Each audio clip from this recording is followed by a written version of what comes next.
ഗരുഡോപരി കാളമേഘകമ്രം വിലസത്കേളി സരോജപാണിപത്മം ഹസിതോല്ലസിതാനനം വിഭോ ത്വം വപുരാവിഷ്കുരുഷേഷ്മകർദ്ദമായ.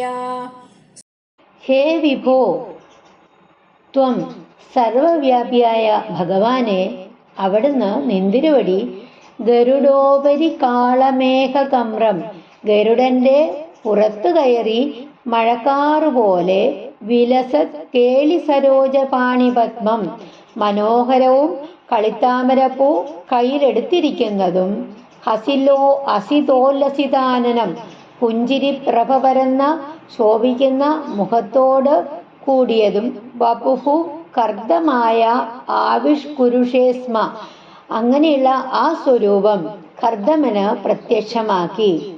അതായത് സർവവ്യാപിയായ അല്ലയോ ഭഗവാനെ, നിന്തിരുവടി ഗരുഡന്റെ പുറത്ത് കയറിയിട്ട് മഴക്കാറുപോലെ മനോഹരവും നല്ല കളിത്താമരപ്പൂവ് കയ്യിലെടുത്തിരിക്കുന്നതും പുഞ്ചിരിയുടെ ശോഭയോടു കൂടിയ വദനത്തോടു കൂടിയതും അങ്ങനെയുള്ള ആ മോഹന ശരീരത്തെ നിന്തിരുവടി കർദ്ദമ പ്രജാപതിക്ക് കാട്ടിക്കൊടുത്തു.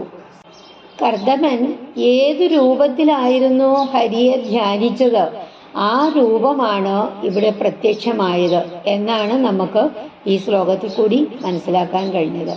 ഇതേപോലെ ആർക്കും തങ്ങളുടെ ഇഷ്ടമനുസരിച്ചായിരിക്കും ഭഗവാന്റെ ദർശനം ഉണ്ടാവുക.